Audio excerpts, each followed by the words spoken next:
বাচ্চারা এই আমাদের স্কুলের নতুন স্টুডেন্ট, আর এ হলো হেড স্যারের মেয়ে, তো কেউ একে বিরক্ত করবে না। ভাই নতুন ছাত্রী, আমাদের ফাজলামের জন্য নতুন মুরগি পেয়ে গেছি। যাও চিকু বসে পড়ো। কিরে তোর ঘরে কি তেলের ফ্যাক্টরি আছে নাকি যে এত তেল মাথায় নিয়ে আসছিস? বন্ধু ওর কাছে নতুন বই আছে, চল ওর থেকে কেড়ে নেই। আচ্ছা। আরে আমার বই কেন নিচ্ছ? নিও না। আরে ছাড় তুই।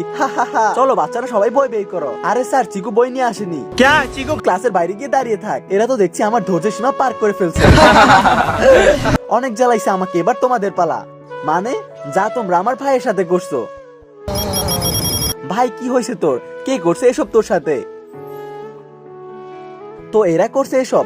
ভাই কথা দিচ্ছি তোমার মৃত্যুর প্রতিশোধ আমি ওদের থেকেই নেব। অনেক শক্ত তোমাদের জীবন নিয়ে খেলার, এবার জীবন তোমাদের নিয়ে খেলবে।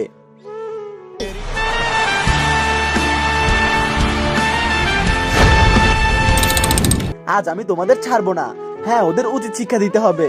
না না আমাদের মেরো না প্লিজ। যদি জীবন বাঁচাতে চাস তাহলে কিছু করতে হবে। আচ্ছা আমরা সব করব, কি করতে হবে বলো? তোদের একটি গেম খেলতে হবে, যদি তাহলে তোরা জিততে পারিস তাহলে তোদের একটা সুযোগ দেব। মনে রাখিস তোদের কাউকে আমি বাঁচতে দেব না।